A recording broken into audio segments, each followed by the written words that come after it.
भिषजे भवरोगिणां गुरवे सर्वलोकानां दक्षिणामूर्तये नमः।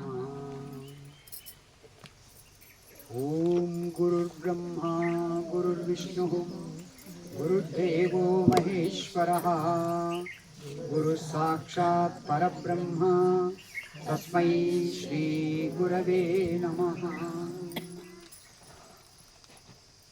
अच्छे ना फोन अगर गट्टू में सुनती बनी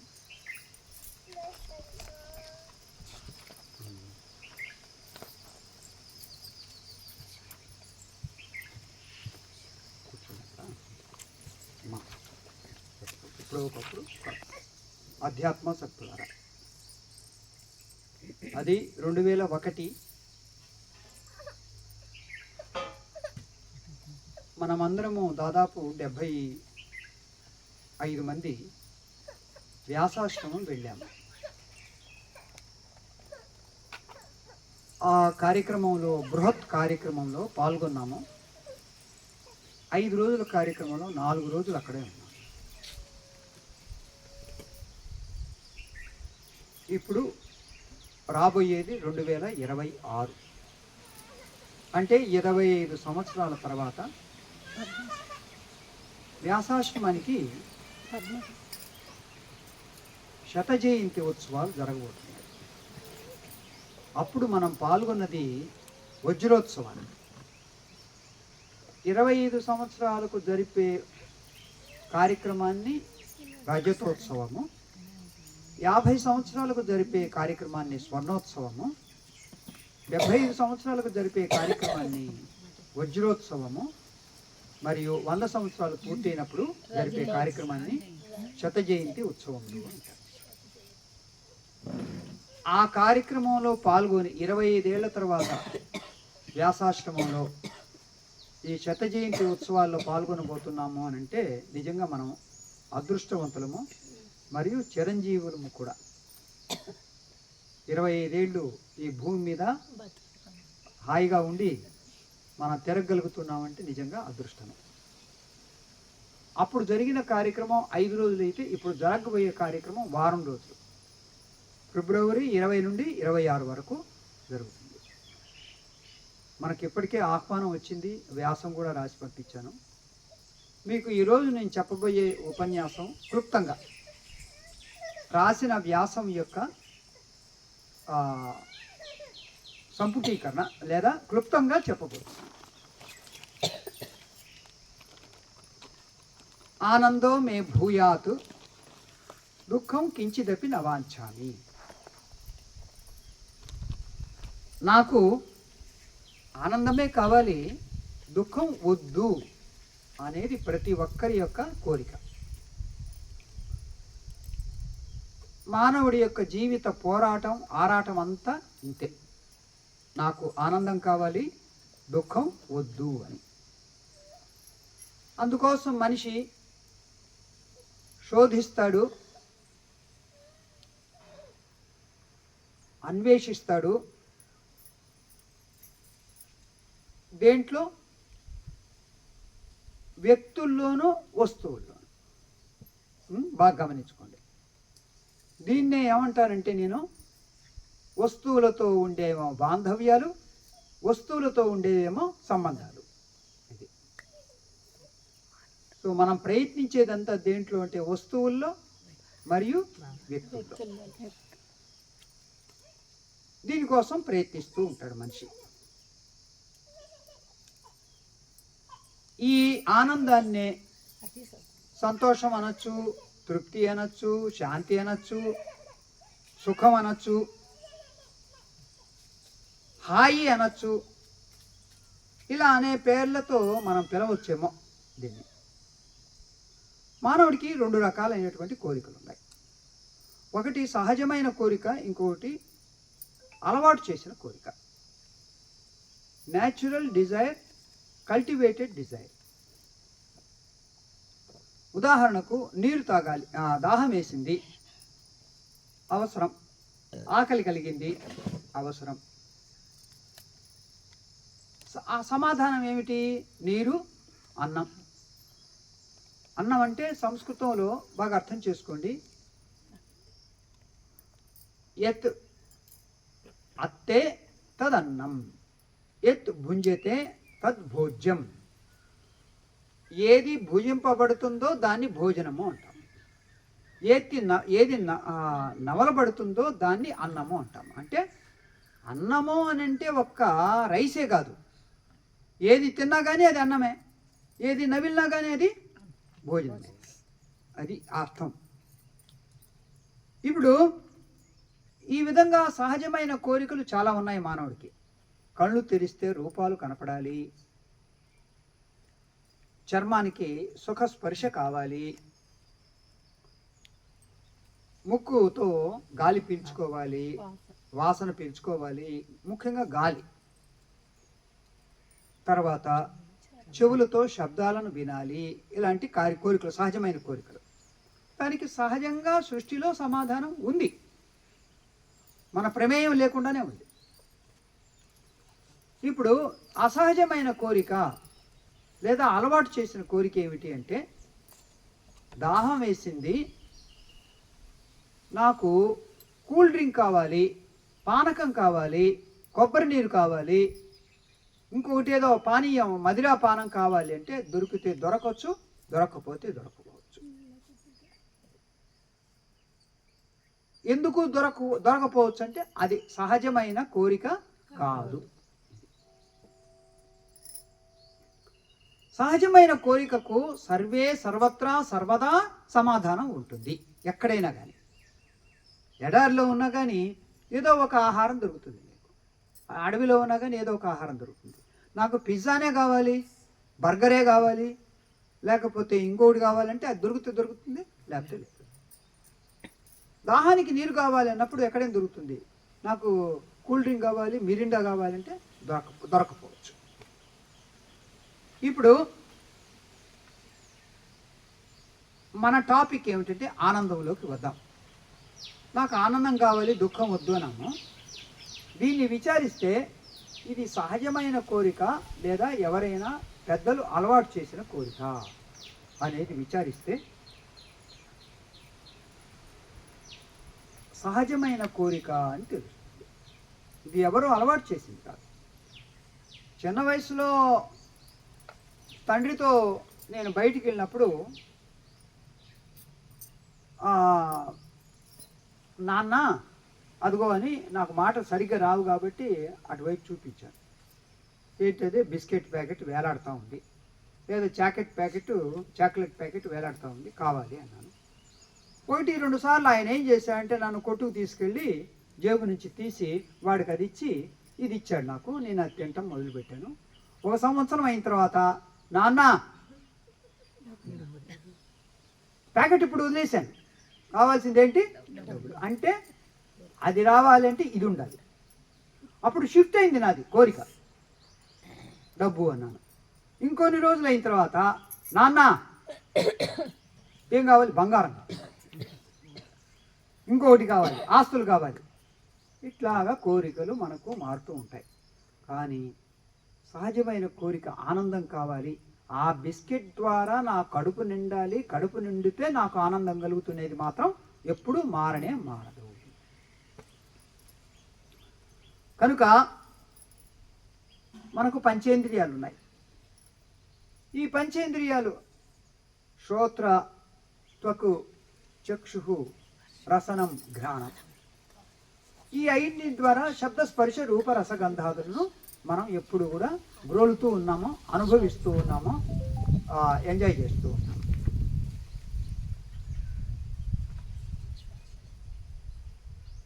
మన యొక్క ఈ శబ్దస్పర్శ రూపరస గంధాదులను పంచేంద్రియాల ద్వారా పోసి తృప్తి పడాలి, ఆనందం కావాలి అనుకుంటున్నామే. కానీ ఇది ఎలా ఉంది అని అంటే, ఎండమావుల వెంట పరిగెత్తి దాహం తీర్చుకోవటం లాగా ఉంది.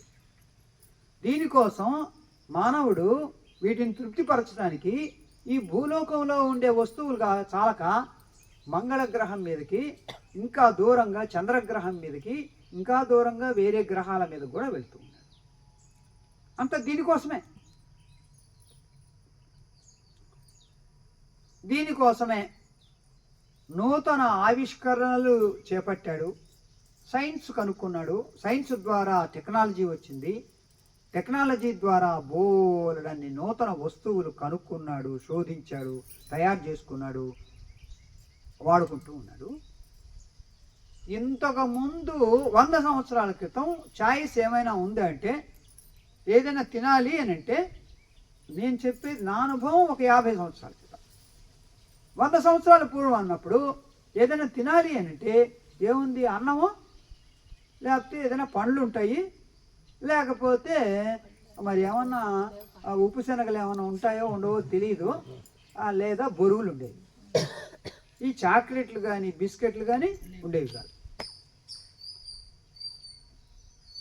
100 సంవత్సరాలకు పూర్వం మనకు ఛాయిస్ లేదు. ఇప్పుడు ఒక కోరికకు 10 ఛాయిస్ ఉన్నాయి. 10 కాదు, 25 ఉన్నాయి. ఏం తినాలి అంటే పలు రకాలుగా అందుబాటులో ఉన్నాయి. ఏం తాగాలి అంటే పలు రకాలుగా అందుబాటులో ఉన్నాయి. ఇన్ని వస్తువులు, ఎంత వస్తువులు వచ్చాయంటే ఆ సైన్స్ యొక్క వెలువ వల్ల, టెక్నాలజీ యొక్క వికాసం వల్ల ఊహించనటువంటి వస్తువులు అందుబాటులోకి వచ్చాయి మానవుడికి.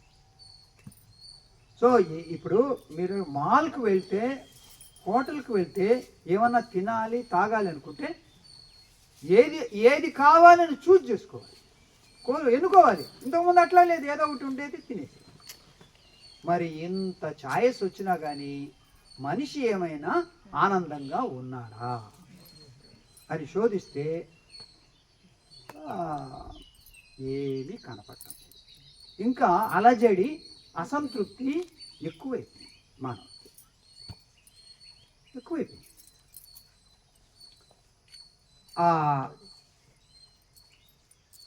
ఆనందం కావాలి, దుఃఖం వద్దు అనేది నెరవేరిందా నుంచి సింహావలోకనం చేసుకుంటే దృఢంగా కనపడుతుంది. ఈ అన్వేషణ ఆదిమ మానవుడి నుండి ఆధునిక మానవుడి వరకు కొనసాగుతూనే ఉంది. అది ఆగట్లేదు, కొనసాగుతూనే ఉంది. ఇప్పుడు కూడా వీడు అడియాసలతో ఎదురు చూస్తూనే ఉన్నాడు, నాకు ఆనందం కావాలి. మానవుడికి 2 రకాలైనటువంటి ఫీల్డ్స్ ఉన్నాయి, లేదా భూమికలు ఉన్నాయి. Searching, 2 kinds of searching. ఒకటి బయట, ఇంకొకటి లోపల. External and internal. బయట వెతికాము, వేసారిపోయాము. ప్రపంచ మానవులందరూ కూడా ఏ దేశంలో అయినా కానీ, ఏ భాష వారైనా కానీ, ఏ రంగు వారైనా కానీ, ఆడ మగ, పిల్ల యువక ముసలి, బీద ధనిక, చదువున్న చదువు లేని, వీరు వారు అనే తేడా లేకుండా బాహ్య ప్రపంచంలో తరాలుగా అనాది కాలం నుండి వస్తువుల్లో వ్యక్తుల్లో వెతికారు, వెతుకుతూనే ఉన్నారు. కానీ వాళ్ళు కోరింది లభించలేదు. ప్రశ్న ఏమిటంటే, మరి ఆ సహజమైన కోరికకు సమాధానం ఉందా అని మనము విచారిస్తే, సహజమైన కోరిక కాబట్టి తప్పకుండా సమాధానం ఉంది అని మనము తెలుసుకోవాలి. ఎందుకంటే అది సహజమైనది కాబట్టి. ఆ సమాధానం ఎక్కడుంది అని అంటే, వెతికారు, బయట అన్వేషించారు, జీవితం అంతా కూడా శోధించారు. ఇక వెతకాల్సింది ఒక్కటే ఉంది, అది వాడి స్వరూపంలోనే, వాడి అంతరంగంలోనే. అన్వేషకుడిలోనే ఆనందం ఉంది. సెర్చింగ్ విత్ ఇన్ స్పిరిచువాలిటీ అంటే ఇదే. దాన్నే వేదం ఏమన్నదంటే, అయం ఆత్మ బ్రహ్మ. ఈ ఆత్మే బ్రహ్మస్వరూపం. అయం ఆత్మ బ్రహ్మ, ఈ జీవాత్మే పరమాత్మ. ఇదే వేదాంత విచారణ అని, ఆధ్యాత్మిక అన్వేషణని, మోక్ష ముక్తి మార్గమని, పరమ పురుషార్థమని అనేక రకాలుగా దీన్ని కొనియాడుతూ ఉంటారు. ఇది ఉపనిషత్తుల్లో, భగవద్గీతలో మరియు వేదాంత గ్రంథాల్లో ఉన్న తెలిసిన వాళ్ళు తెలియని వాళ్లకు ఇది తెలియనివ్వలేదు. చూడు, 3 పదాలు. తెలిసిన వాళ్ళు తెలియని వాళ్లకు తెలియనివ్వలేదు, చెప్పలేదు. వేల ఏళ్ళుగా భారత జాతి తన పూర్వీకులైనటువంటి మహర్షుల యొక్క ఈ బ్రహ్మజ్ఞానానికి పాపం నోచుకోలే. తాము కడతేరేటువంటి మార్గానికి నోచుకోక జీవితం అనేటువంటి నౌకను అజ్ఞానం అనేటువంటి సముద్రంలో మునిగిపోయి వాళ్ళు జడ జీవితాన్ని గడిపారు. ఎప్పుడైతే తెలివిగలవాడు ఉంటాడో ఏమండి, వాణ్ణి వంచన చేయటానికి, మోసం చేయటానికి అంత సులభం కాదు. అదే ఏమి తెలివి లేదు, అజ్ఞానంతో ఉన్నారు, వాడిని సులభంగా మనం ఏమార్చవచ్చు, డూపు కొట్టచ్చు, వాడిని వాడుకోవచ్చు. అదే జరిగింది భారతదేశంలో 1000 సంవత్సరాలు. 1000 సంవత్సరాలు అలాగే జరిగింది. ఉత్త నమ్మకాల్లో, మూఢ ఆచారాల్లో జీవితాలను తరతరాలుగా వెళ్లదీశారు. ఆ శ్రేష్టమైనటువంటి జ్ఞానాన్ని, ఉత్తమమైనటువంటి మార్గాన్ని మన ఉభయ తెలుగు రాష్ట్రాలకు పరిచయం చేసిన వారు సద్గురు మహర్షి మలయాళ స్వామి. ఒకసారి బుద్ధుడి దగ్గరికి ఎవరో ఒకళ్ళు వెళ్ళారు. పొద్దున్నే వెళ్ళి, స్వామి దేవుడు ఉన్నాడా అని అడిగారు. లేడు అని చెప్పారు. మధ్యాహ్నం ఎవరు వెళ్ళారు, స్వామి దేవుడు ఉన్నాడా అన్నారు. ఉన్నాడు అని చెప్పారు. మళ్ళీ సాయంకాలం ఎవరు వెళ్ళారు, స్వామి దేవుడు ఉన్నాడా అని ఎవరు అడిగారు. మౌనంగా ఉంది. అప్పుడు ఆయన దగ్గర సేవ చేస్తూ ఉన్నాడు కదా ఆనందుడు, తమ్ముడే, సొంత తమ్ముడే. ఏం స్వామి, అసలు దేవుడు ఉన్నాడా లేడా అని అడుగుతూ ఒకడికి ఒక్కొక్క రకంగా చెప్పారు, మీకు తెలుసునా అని అడిగారు. నాకు అసలు పొద్దున్న నుంచి దిమ్మ తిరిగిపోతూ ఉంది, ఏం చెప్తూ ఉన్నారు మీరు, అర్థం కావట్లేదు, ఏంటిది అని అంటే, వాడు దేవుడున్నాడు దేవుడున్నాడు దేవుడున్నాడు అని పొద్దున్నే వచ్చినవాడు అనుకున్నాడు. వాణ్ణి ప్రశ్నింప చేయటానికి దేవుడు లేడు అన్నాడు. మధ్యాహ్నం వచ్చినవాడు దేవుడు లేడు దేవుడు లేడు దేవుడు లేడు అంటూ వచ్చాడు. వాడి మనస్సు కూడా లేడు అనే చోట ఆగిపోయింది. ఉన్నాడని చెప్తే ప్రశ్నించుకుంటాడు, విచారణ చేస్తాడు. సాయంకాలం వచ్చినవాడు, వాడికి విషయం తెలుసు కాబట్టి నేను మౌనంగా ఉన్నాను. మౌనంగా ఉండటంలో అర్థం ఏమిటంటే, దేవుడు ఉన్నాడని కాదు, లేడని కాదు, అది విశాలమైనటువంటి అనంతమైనటువంటి ఒక వెలుగు, ఒక గొప్ప అనుభవం. దాన్ని అర్థం చేసుకోవాలే కానీ ఇలా ఉన్నాడు ఇక్కడ ఉన్నాడని చెప్పేది కాదు. అందుకని మౌనంగా ఉండిపోయాను. ఆధ్యాత్మిక వ్యక్తులు ఎప్పుడూ కూడా, నిజమైన ఆధ్యాత్మిక వ్యక్తులు, మీరు ఎన్నో నమ్మకాలతో వాళ్ళ దగ్గరికి వెళ్ళినప్పుడు మిమ్మల్ని కదిలిస్తారు, మీ యొక్క జీవితాన్ని ప్రశ్నింపచేస్తారు, మిమ్మల్ని ఒక లోతైన అవగాహనలోకి తోసేస్తారు. అదే నిజమైన ఆధ్యాత్మికత, అదే నిజమైన వేదాంతం.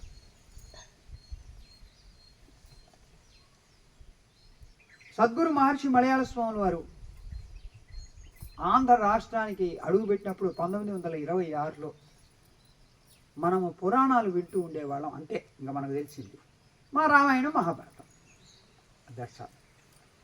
అక్కడ ఒక చట్రంలో ఉండిపోయాము. నాలో ఆత్మ ఉంది, పరమాత్మ ఉన్నాడు, నేను దీన్ని తెలుసుకుంటే అంతా తెలుసుకున్నట్లుగా అవుతుంది, ఇదే నిజమైన ముక్తి మార్గం, మోక్ష మార్గము అనే విషయం మనకు ఎవ్వరికీ తెలియదు. అంటే ఇప్పుడు ఇది పరిచయం అయ్యి ఎంతకాలం అయిందంటే మనకు 99 సంవత్సరాలు. అంతకు వెనుక ఆచారాలు, విగ్రహాలు, వాడెవడో పూజ చేస్తూ ఉంటాడు లోపల, మనం బయట నుంచి చూస్తూ ఉంటాము. ఆ తర్వాత మనం తీసుకెళ్ళిన కొబ్బరికాయలు కానీ, వస్త్రాలు కానీ, ధాన్యాలు కానీ, ఇంకొకటి కానీ, పండ్లు కానీ అన్నీ అక్కడ సమర్పిస్తాము. అతను కొంచెం తీసుకుంటాడు, కొంచెం మీకు ఇస్తాడు, ఇంకేదో ఇట్లా జరుగుతుంది అంతే. దేవుడికి నాకు దూరమే కానీ ఆత్మకు అసలు తెలియదు. ఆత్మ మనకు తెలియదు. మళ్ళీ ఆత్మ ఎవరు? నీవే. మరి స్వామి నేను సుబ్బయ్యని కదా, సుబ్బయ్యని నీ పేరు, నేను స్త్రీని కదా, అది నీ శరీరానికి ఉండిన లింగం. అది నువ్వెవరు? నేను వైశ్యుణ్ణి, అది నీ కులం. నువ్వెవరు? నేను భారతీయుణ్ణి, అది నీ జాతీయత, దేశీయత. మరి నువ్వెవరు? అప్పుడు వస్తుంది. ఇవన్నీ ప్రశ్నించుకుంటూ వెళ్తే 10 రకాల ప్రశ్నలు. అప్పుడు అన్ని నెగెట్ చేసినప్పుడు, తోసేసినప్పుడు ఏది మిగులుతుందో అది నువ్వు.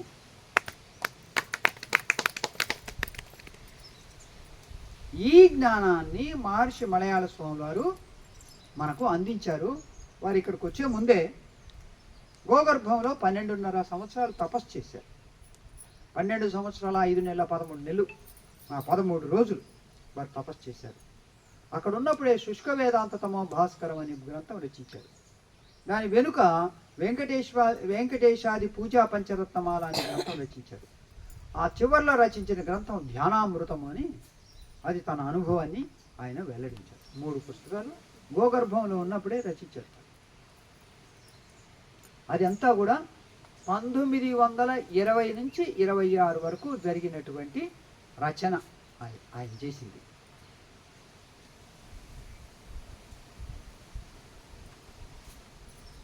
ఆ మహానుభావుడు కదిలించాడు ఆంధ్ర రాష్ట్రాన్ని, ప్రశ్నింపచేశాడు మనందరినీ. మనకు ఒక నూతన చైతన్యాన్ని, జ్ఞాన గుళికలను మనకు అందించాడు. ఆయన తపస్సిద్ధి పొందినప్పుడు ఆ పరమాత్మతో ఏమని వేడుకున్నాడంటే, నత్వహం కామయే రాజ్యం నా స్వర్గం నా పునర్భవం కామయే దుఃఖతప్తానాం ప్రాణినాం ఆర్తినాశనం.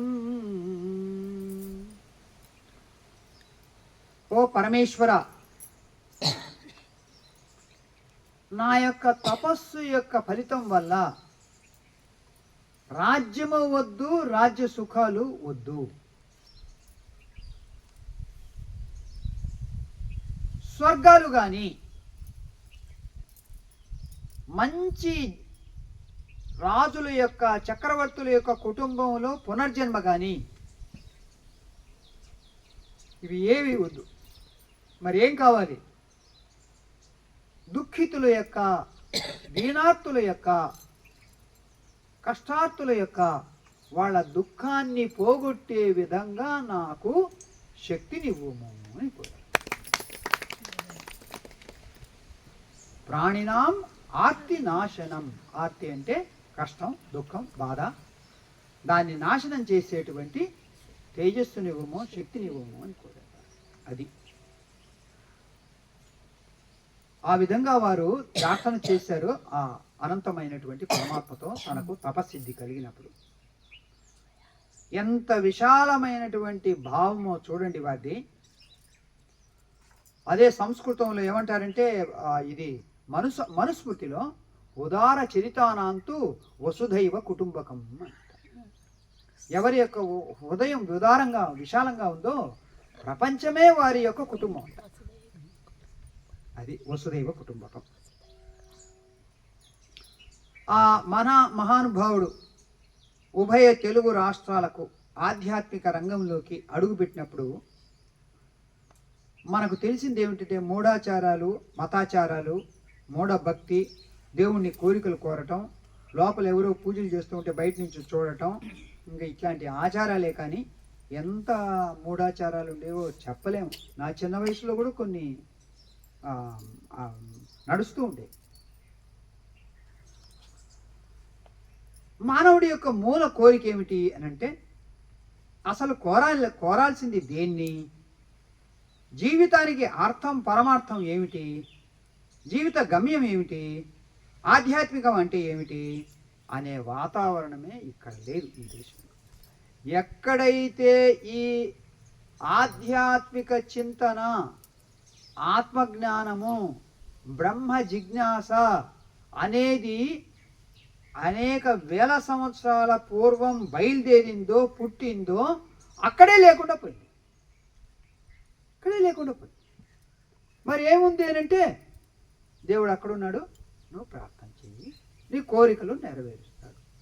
దయచేసి మీరు ఒక్క విషయం ఆలోచించండి. మన పూజా కదంబంలో తప్ప ఇంకెక్కడైనా కానీ సంకల్పంలో వాళ్ళు బ్రాహ్మణులు, పురోహితులు ఏం చెప్పిస్తారంటే పుత్ర పౌత్ర ధన ధాన్య వస్తు వాహన అభివృద్ధ్యర్థం, ఇష్టకామ్యార్థ ప్రాప్త్యర్థం, ఇంకా లౌకికమైనటువంటి కోరికలే కాని నిఖిల ప్రజానాం అంతఃకరణ శుద్ధ్యర్థం,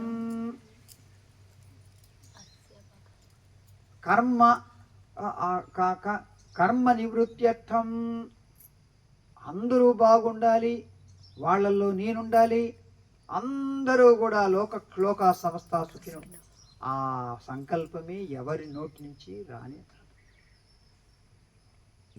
ఒక్క మలయాళ స్వాముల వారు మాత్రమే ఆ సంకల్పం చెప్పించారు.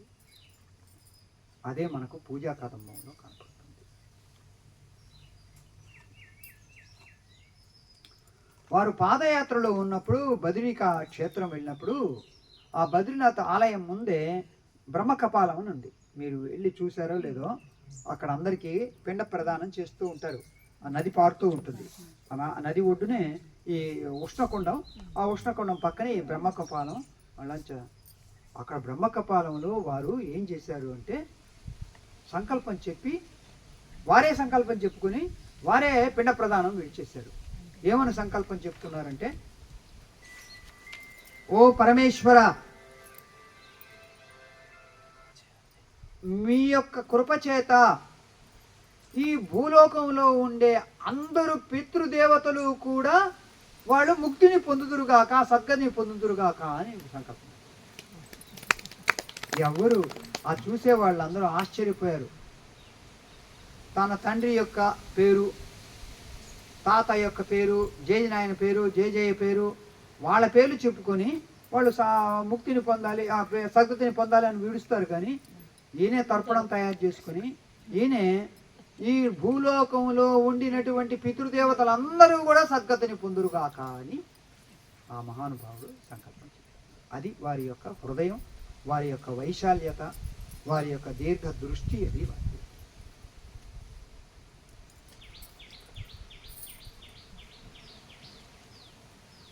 కాబట్టి పురాణాలు తెలుసు కానీ పరమాత్మ జ్ఞానం తెలియదు. పుణ్య పాపాలు, వాటిని అనుభవించటానికి స్వర్గ నరకాలు, మూఢభక్తి మరియు దానాలు, వీటి గురించి బోరడంత చెప్తా ఉంటారు. దానాలు దానాలు దానాలు వీటి గురించి ఎన్ని రకాల దానాలు ఉన్నాయో. వీటినే మనకు పరిచయమైనటువంటి శాస్త్రాలు. శాస్త్రాలంటే సాహిత్యం మొత్తం తెలియచెప్పింది. ఇదే తెలియచెప్పింది. ఏవైనా మత సంబంధమైనటువంటి కార్యక్రమాల చివరిలో పురోహితులు ఏం చెప్తారు అంటే, పాపోహం పాప కర్మాహం పాపాత్మ పాప సంభవ త్రాహిమాం కృపయాదేవ శరణాగత వత్సల అని చెప్పిస్తాడు. మలయాళ స్వాములారు అది చెప్పొద్దు, ఇంత ధర్మకార్యం చేసి, అంతసేపు పూజ చేసి, అంతసేపు హోమం చేసి, అంతసేపు ఆ వ్రతం చేసి, చివరికి వాడు పాపోహం పాప కర్మాహం అని చెప్పిస్తున్నావు అని అంటే ఈ కార్యం అంతా ఏమైపోయినట్లు? ఇప్పుడు చేసిన కార్యం. మరి వాడు చేసిందంతా కూడా పుణ్యకారమైతే వాడు పుణ్యాత్ముడు అయిపోయి ఉండాలి కదా. మరి వాడు పాపోహం పాప కర్మాహం అని అంటూ ఉన్నావు అంటే వాడు చేసింది పాపకార్యమా? అది వారు దిద్ది పుణ్యోహం పుణ్యకర్మాహం పుణ్యాత్మ పుణ్య సంభవ రాయమాం కృపయాదేవ శరణార్థ వత్సలాన్ని. అది వారి దృష్టి. నిజంగా వారు ఆధ్యాత్మిక పరదా మీద వారి బొమ్మ కనపడే వరకు, ఆధ్యాత్మిక రంగంలోకి అడుగు పెట్టే వరకు మనం ఎట్లా గడిపాము అంటే జంతువుల్లా గడిపాం. నిజం, ఏం తెలియదు మనకు, ఏం తెలియదు. ఈరోజు నేను మీకు కొన్ని విషయాలు చెప్పగలుగుతున్నాను. దానికి కారణం ఏమిటి అంటే ఏదో కొంచెం సంస్కారం. 1969లో పొదిలికి చేగు కృష్ణదాస్ గారు వచ్చారు. ఆ వేణుగోపాల స్వామి గుడిలో ప్రాంగణంలో పెద్ద గీతా జ్ఞాన యజ్ఞం నడిపారు చాలా రోజుల పాటు. అప్పుడు కొంచెం విన్నాను, చెడ్డి వేసుకుని ఆ దూరంగా నిలబడి అది వింటూ ఉండేవారు. అదేనేమో సంస్కారం, మనకు తెలియదు, పూర్వజన్మ సంస్కారం ఉందేమో. కానీ అది పెరుగుతూ పెరుగుతూ పెరుగుతూ ఎక్కువ అవటం ప్రారంభమైంది. ఆ చేగు కృష్ణదాస్ గారు పొదిలికి వచ్చిన ఆయన ఎవరి శిష్యులు అంటే మలయాళ సోనార్ శిష్యులు. వారికి సంతానం లేదు, చాలా భూములు ఉన్నాయి. కానీ వారికి ఏం ఆలోచన కలిగిందంటే మన జీవితాన్ని ఆధ్యాత్మికంగా ఎందుకు మళ్ళించుకోకూడదు అనే ఆలోచన కలిగి వారు మలయాళ సోనార్ దగ్గరికి వెళ్ళి ఆయన దగ్గర మంత్రోపదేశం తీసుకొని ఈ మార్గంలోకి వచ్చారు.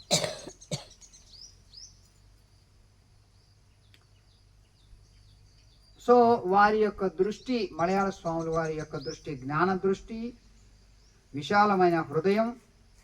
వారి జీవితం ఒక జ్ఞాన భండాగారం. ఇది వెళ్ళే ముందు ఒక విషయం మీతో మాట్లాడతాను. ఇప్పటి వరకు చెప్పుకుంటూ వచ్చిన దాన్ని సారాంశంగా. మనిషిలో అన్నీ పొందిన తర్వాత, అన్నీ అనుభవించిన తర్వాత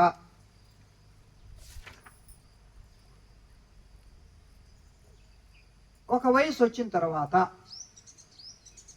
లోపల ఒక శూన్యత్వం ఏర్పడుతుంది, ఖాళీతనం. ఇది అప్పుడప్పుడు అనుభవానికి వస్తూ ఉంటుంది, ఎప్పుడు కాకపోయినా అప్పుడప్పుడు. ఒక ఖాళీతనం, ఒక శూన్యత్వం, ఒక లేమి, ఒక దారిద్ర్య భావన అన్నీ ఉన్నాయి. కానీ ఏదో పోగొట్టుకున్నట్లుగా, ఏమీ సాధించలేదే అనే భావన. ఏదో అన్నీ ఉన్నాయి, ఏదో పొందవలసింది పొందలేదే అనే భావన. ఇది అప్పుడప్పుడు అనుభవానికి వస్తూ ఉంటుంది. వెంటనే ఏం చేస్తారు? సమాధానం దొరకదు వీళ్ళకి. వెంటనే ఏం చేస్తారు? టీవీ ఆన్ చేస్తారు, లేదా సినిమా పోతారు, లేదా ఏదో పిచ్చి పిచ్చివన్నీ తింటారు. అనేక రకాల వస్తువులన్నీ తింటారు. ఎందుకు? ఆ గ్యాప్ పూర్తి చేయాలి. అది రాకూడదు నాలో. ఏది వేధిస్తూ ఉందో, నువ్వు చేయాల్సింది ఏమిటి, నువ్వు పొందాల్సింది ఏమిటి, నువ్వు అనుభవించాల్సింది ఏమిటి, నువ్వు ఎక్కడ ఏ స్థితిలో ఉండాలి అని, నీకు కావాల్సింది ఏమిటి అని ప్రశ్నిస్తూ ఉంటుంది. అది వీడికి సమాధానం తెలియదు. అందుకని ఏం చేస్తారు? డైవర్ట్ అవుతారు. టీవీ చూడటమో, సినిమాకు పోవటమో, ఎవరితోనో మాట్లాడటానికి వెళ్ళటమో, తినటమో, లేదా ఇంకేదో చేయటమో, ఇంకెవరినో కలవటమో. ఇవన్నీ దేనికోసము అంటే ఈ శూన్యతను, ఖాళీతనాన్ని పూర్తి చేయటం కొరకు. నువ్వుకా అని చెప్పటానికి, దాన్ని నోరు మూయటానికి ఇవన్నీ చేస్తాం. అది ఎక్కడుంది? వీళ్ళు చేసేది ఎక్కడ? బయట. మరి బయట చేస్తూ ఉంటే వీడికి నిజమైన సమాధానం దొరుకుతుందా? అది ఊరుకుంటుందా అంటే ఊరుకోదు. మీకు ఒక విషయం చెప్తూ ఉన్నాను, నిజమైన ఆ అసంతృప్తి, ఆ శూన్యత్వం మీకు అనుభవానికి వస్తే దాని లోపలికి ఈ సృష్టిని మొత్తం తీసుకొచ్చి వేయండి, అది సమాధాన పడదు. ఈ విషయం తెలుసుకోండి. సృష్టి మొత్తం తీసుకొచ్చి వేయండి, చక్రవర్తిగా ఉండండి, ప్రపంచాన్ని ఏలేటువంటి వాళ్ళలాగా ఉండండి, వేయండి, అది సమాధాన పడదు. ఎట్లాగంటే బ్లాక్ హోల్లోకి ఏం వేసినా కానీ అంత కబలిస్తున్నట్లుగా ఈ బ్లాక్ హోల్ కూడా అంతే. బ్లాక్ హోల్ని ఏమంటారు తెలుగులో? Black hole, కృష్ణబిలం. అహోబిలం కాదు, కృష్ణబిలం. బ్లాక్ అంటే కృష్ణ. ఈ కృష్ణబిలంలోకి ఎన్ని వేసినా కానీ అది చాలు. ఎట్లాంటి స్వామి అంటే ఈయన పానకాల నరసింహస్వామి. ఎంత పానకం పోసినా కానీ గుడుగుడు ఇంకా అంతే. ఈ సృష్టి మొత్తం తీసుకొచ్చి వేసినా కానీ ఆ ఖాళీలోకి, ఆ శూన్యత్వంలోకి ఏది అది సంతృప్తినివ్వదు, సమాధాన పడదు. ఒక అవగాహన వైపు దాన్ని మళ్లించాలి. ఎప్పుడైతే ఆ అనుభవం వస్తుందో ఆ అవగాహనే ఆధ్యాత్మికత. ఆ అవగాహనే నీవు ఎవరు అనే విచారణ. నువ్వు వెతికేది ఎక్కడో లేదు, అది నీలోనే ఉంది, నీ స్వరూపంగా ఉంది, నీవుగా ఉంది.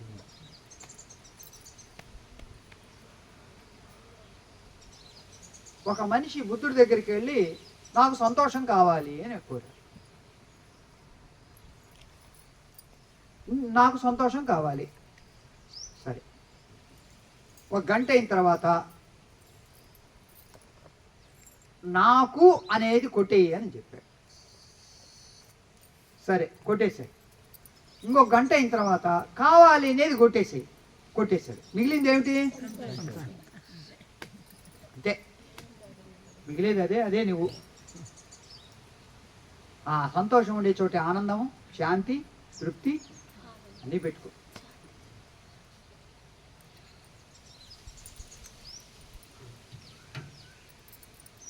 కనుక ఈ దృష్టి వారు మనకు అందించారు 1926 నుంచి.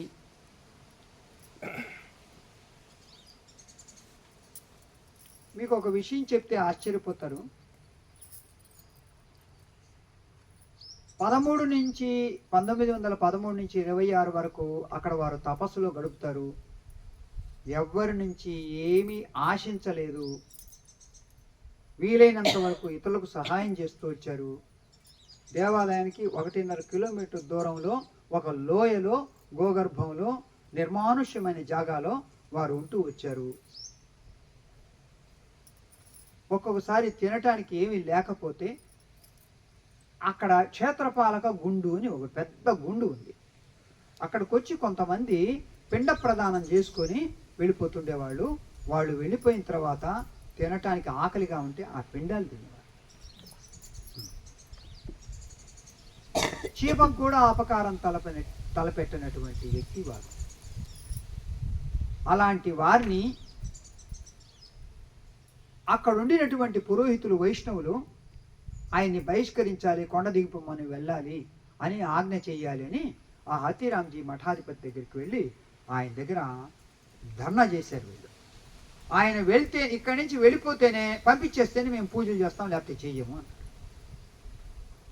దానికి కారణం ఏమిటి అని అంటే, బాగా తెలుసుకోండి అయ్యా, ఆయన మనకు పోటీగా ఉన్నాడు అనేది కొంచెమే ఉంది వాళ్ళలో. ఏంటికో అని అంటే, వచ్చిన వాళ్ళందరూ ఆయన దగ్గరికి వెళ్తూ ఉన్నారు దర్శనానికి.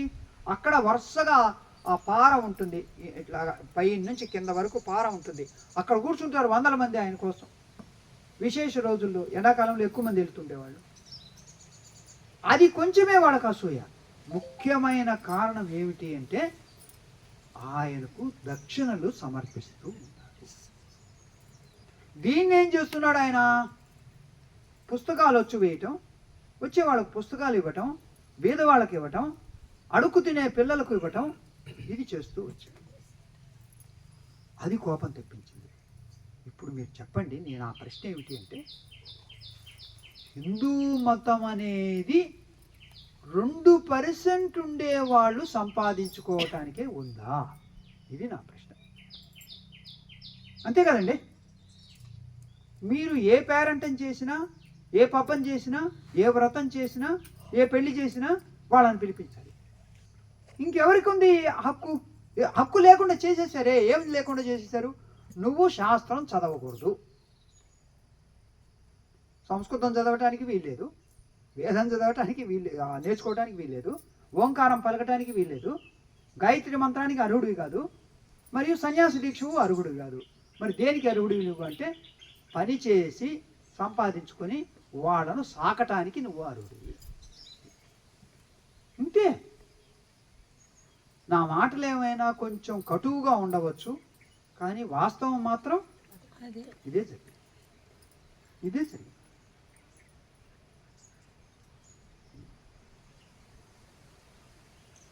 మన ఆశ్రమంలో మొదటి సంవత్సరం 10 మంది బ్రహ్మచారులకు మనము ఉపనయనం చేశాం. జ్ఞాపకం ఉందో లేదో మీకు పసుపచ్చ బట్టలు కట్టుకున్నారు 10 మంది బ్రహ్మచారులకు. రెండవ సంవత్సరం 3కో 4కో చేశాము. ప్రహ్లాద శర్మ కనిగిరి నుంచి పిలిపించాము. మీకు నేను సేవ చేస్తాను స్వామీజీ అన్నాడు. సంతోషం అన్నాము. వాడు మనకి ఇచ్చే దక్షిణలు ఇవ్వటం చూసి నాకు కావాలి, బియ్యం మీరు తీసుకోండి, దక్షిణ మాత్రం నేను తీసుకుంటాను. మొదటి సంవత్సరం అట్లాగైంది, రెండవ సంవత్సరం కూడా అట్లాగే వాళ్ళే తీసుకున్నారు, నాకు ఇవ్వనే ఏమి. అంటే హిందువులందరూ కూడా వాళ్ళను పోషించటానికి ఉన్నారు. ఆ మతం మొత్తం వాళ్ళ కోసం ఆదాయం కొరకు ఉంది. ఇంకా ఇక్కడ చాలా వివరాలు నేను వెళ్ళదలుచుకోలేదు, బాగుండదు. వినాయక చవితికి స్వామీజీ మీరు వచ్చి పూజ చేయండి అని కోరారు ఒక పందిరి వాళ్ళు. నేను వెళ్ళి పూజ చేస్తే ఎంత ఇస్తారంటే, పంతులు గారికి ఇంతకుముందు ఎంత ఇస్తున్నామో అంత ఇస్తాం మేము. ఆ పంతులు వాళ్ళ దగ్గరికి వచ్చి 20 నిమిషాలు పూజ చేసి ఇంకొక పందిరికి వెళ్ళాలి, ఇంకో పందిరికి వెళ్ళాలి. ఇక్కడ 4 రోజులు 5 రోజులు పూజ చేసినందుకు కానంత 10,000. ఆ పెద్ద పందిరి అయితే అక్కడ 13,000, ఇంకొక పందిరి అయితే 15,000, చిన్న పందిరి అయితే 8,000. ఇట్లాగా ఈ 5 రోజులు ఒక 10 లక్షలు సంపాదించుకుంటారు. ఇంకా మళ్ళీ తర్వాత చివరిలో వచ్చే దక్షిణలు, కొబ్బరి చిప్పలు అన్నీ వాళ్ళకే, రెండో వాళ్ళకి లేదు. మతము వల్ల నీకు ఏమీ ప్రయోజనం లేకపోతే, దాంట్లో ఉండే ఆచారాలతో నీకు ఏమీ సంబంధం లేకపోతే, ఆ మతానికి సంబంధించిన వాడివిగా నువ్వు ఎట్లాగా అవుతావు? ఇది ప్రశ్న. ఇదే ప్రశ్న.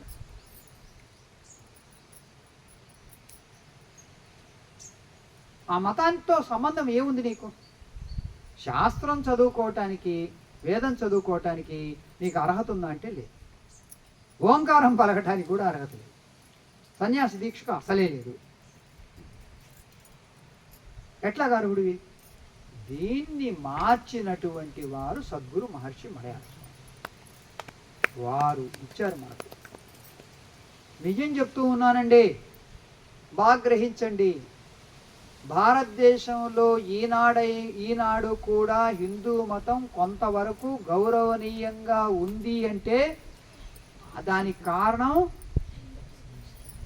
బ్రాహ్మణేతర స్వామీజీలు, ముఖ్యంగా శూద్ర స్వామీజీలు చేసినటువంటి గొప్ప చైతన్య క్రాంతిపూరితమైనటువంటి సేవ, సభలు, కార్యక్రమాలు వల్లనే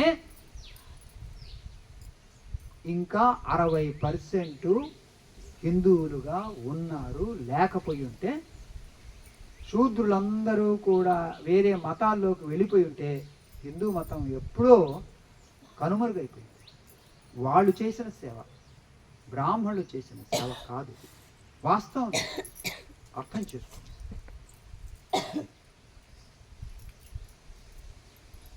కనుక మలయాళ స్వాములు వారు చేసినటువంటి సేవ ఏమిటి? సనాతన వేదాంత జ్ఞాన సభలు నిర్వహించారు వారు. ఆ సభల యొక్క దృష్టి ఏమిటి అనంటే, ఇతరుల ఆత్మోన్నతికి అడ్డుపడకూడదు, సాధ్యమైతే వాళ్ళ ఆత్మోన్నతికి సహకారం అందించాలి, సహాయం చేయాలి. తమ ఆత్మోన్నతికి ఎవరైనా అడ్డుపడితే వాళ్ళని తొలగించుకోవాలి. ఇదే సనాతన సభల యొక్క ముఖ్య ఉద్దేశం. ఇది వారు ఆ విధంగా ప్రబోధించారు. వేదాంత విద్యను, ఆర్ష విజ్ఞానాన్ని వ్యాపింపచేయాలని, జాతి మత భేదాలు కుల భేదాలు పాటించకుండా జిజ్ఞాసులైన వాళ్ళందరికీ కూడా బ్రహ్మ విద్యలో అధికారం కలిగించాలని, మూఢాచారాలను, దురాచారాలను రూపుమాపాలని శ్రీ స్వాముల వారు కృత నిశ్చయులై అందుకు తగిన కార్యక్రమాన్ని ఇన్నిటిని చేపట్టారు. 1926లో వ్యాసాశ్రమం స్థాపించినప్పుడు అక్కడ ఒకటి కోనేరు ఉంది. ఆ కోనేరు పక్కనే మహాభూతేశ్వర ఆలయం ఉంది, శివాలయం. వీళ్ళు ఏం చేస్తారంటే పల్లెటూరు వాళ్ళు ప్రతి వారము ఆదివారము అట్లాంటప్పుడు ఈ మేకల్ని గొర్రెల్ని తీసుకొచ్చి బలిచ్చి వాటిని వండుకొని తిని పోతా ఉంటారు. అడవి కదా. మలయాళ స్వామి వారు ఒక వారం చూశారు, చూశారు. వాళ్ళు వెళ్ళేది.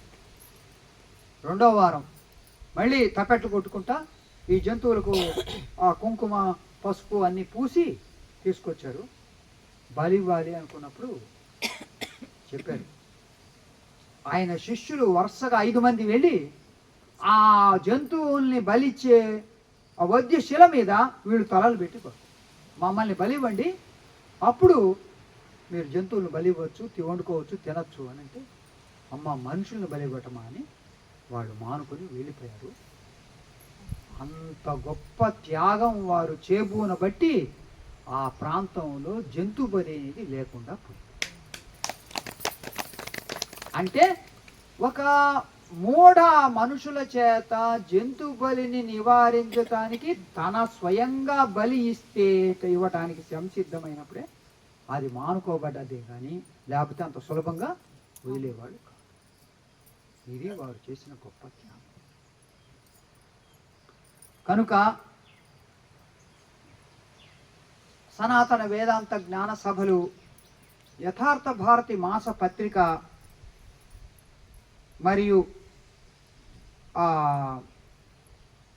ఓంకార సత్రయాగాలు, చాతుర్మాస్య మహావ్రతాలు, ఆధ్యాత్మిక గ్రంథాలు రచన, ప్రచురణ 65 పుస్తకాలు రచించారు. అనేక ఆశ్రమ స్థాపనలు, మాంసాహార వర్జనం, శాకాహార సేవనం, సంస్కృత విద్యాలయాలు, కన్యాగురుకులం, స్త్రీ జనోద్ధరణ ఇట్లాంటి బృహత్ కార్యక్రమాలన్నీ చేపట్టారు. సమాజంలో గొప్ప మార్పు తీసుకురావాలి. ఇది 1926 నుంచి 62 వరకు అనుస్యూతంగా ఎడతెగకుండా జరిగింది. తెలుగు వాళ్లల్లో ఆధ్యాత్మిక చైతన్యాన్ని రగిలించి పరోక్షంగా వారు భారతదేశ స్వాతంత్ర్యాన్ని కూడా వారు బలపరిచారు. మహాత్మా గాంధీతో కలిసినప్పుడు 1932లో బందర్లో భోగరాజు పట్టాభి సీతారామయ్య, ఆయనే ఆంధ్ర బ్యాంకును స్థాపించిన వారు. వారి యొక్క ఇంట్లో కలయిక జరిగింది మలయాళ స్వామి వారికి, మహాత్మా గాంధీకి. మీరు మా భారతదేశ స్వాతంత్ర్యానికి సహాయం చేయండి అన్నారు. అప్పుడు మలయాళ స్వామి వారు ఏమన్నారంటే, మాకు స్వరాజ్యం కావాలి, మీకు స్వరాజ్యం కావాలి. మాకు స్వరాజ్యం, మీకు స్వరాజ్యం. మా స్వరాజ్యాన్ని మేము సాధిస్తూ మీ స్వరాజ్యానికి కూడా సహాయం చేస్తాము అని. ఆ రోజు నుంచి వారు ఖద్దరే ధరించటం మొదలుపెట్టారు. ఖద్దరు ధరించటం, దేశభక్తిని కలిగించటం వారు ఎంతో సహాయం చేశారు. Inner liberation, outer liberation. ఏమండి? ఆంతరంగిక స్వాతంత్ర్యం, బాహ్య స్వరాజ్యం. అది రెండిటికి వారు కృషి చేశారు. స్వాతంత్రం కోసం కృషి చేశారు. నశ్రేయో నియమం వినా, శ్రేయస్సు అనేది కలగాలి అంటే నియమం లేకుండా జరగదు. నియమ నిష్టలు పాటించాలి అని అన్నారు. వారి నిరాడంబరత, నిస్వార్థత, అనుష్ఠాన తత్పరత మనం అసదృశం ఇతరులతో పోల్చలేము. అది అంత గొప్ప వారి యొక్క కఠినమైనటువంటి జీవితం. వ్యాసాశ్రమంలో వారున్న కాలంలో ఎంతోమంది పారిపోయారు అక్కడి నుంచి. అంత కఠినంగా ఉండేది వారి జీవితం.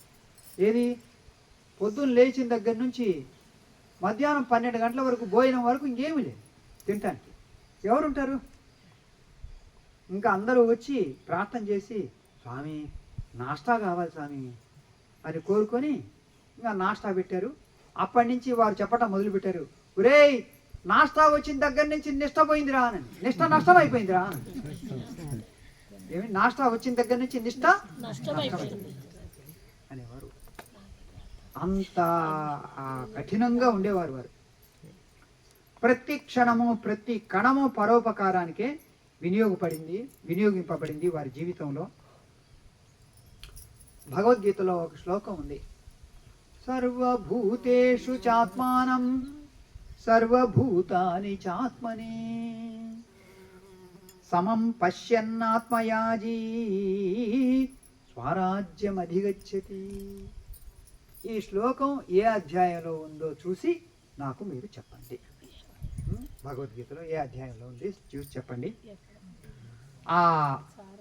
ఇతరుల వారు దాని యొక్క అర్థం కూడా మీరు బాగా ఆకలింపు చేసుకోవాలి.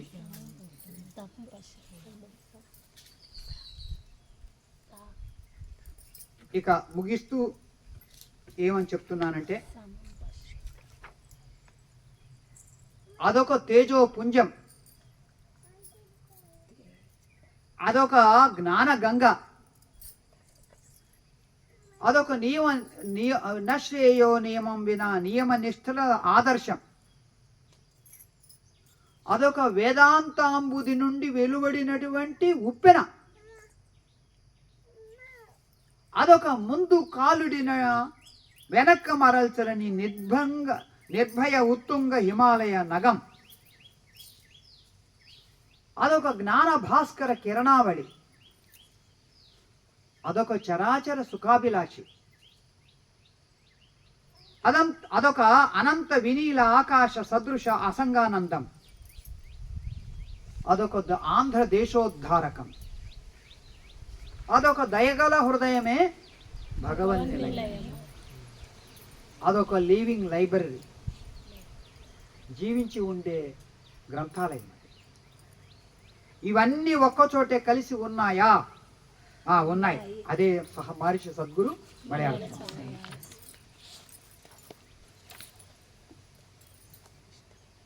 ఆ మహానుభావుడి స్థాపించినటువంటి వ్యాసాశ్రమం శత జయంతి ఉత్సవాలను జరుపుకోవటం అది నిజంగా ముదావహం. అందులో మనం పాల్గొనటం మన సౌభాగ్యం. 1926 నుంచి 2026 వరకు అదొక సాగా ఆఫ్ ఎక్సలెన్స్, అంటే జ్ఞాన పరాకాష్ఠలో సాగినటువంటి ప్రయాణం. ఇది తపసా కిల్బిషం హంతి విద్యయ అమృతమశ్నుతే. నియమ నిష్ఠలు, తపస్సు, ఇది మానవుడి యొక్క దోషాన్ని తొలగించేటట్లయితే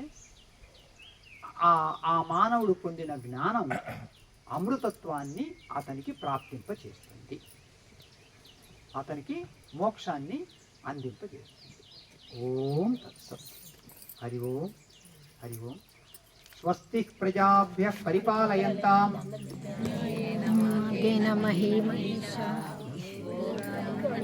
శుభమస్తు నిత్యం. లోకాః సమస్తాః సుఖినో భవంతు. కాలే వర్షతు పర్జన్యః పృథ్వీ సస్యశాలినీ. దేశోऽయం శోభరహితః. సాధవసర్వనిర్భయాః.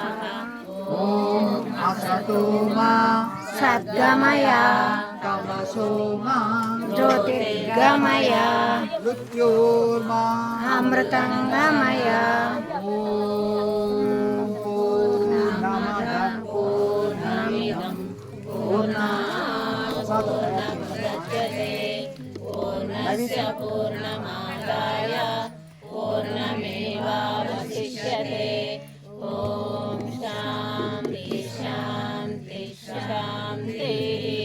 లోకా సమస్తా సుఖినో భవంతు. సద్గురు మహారాజ్ కి జై. శ్రీ దక్షిణామూర్తి స్వామి వారికి జై.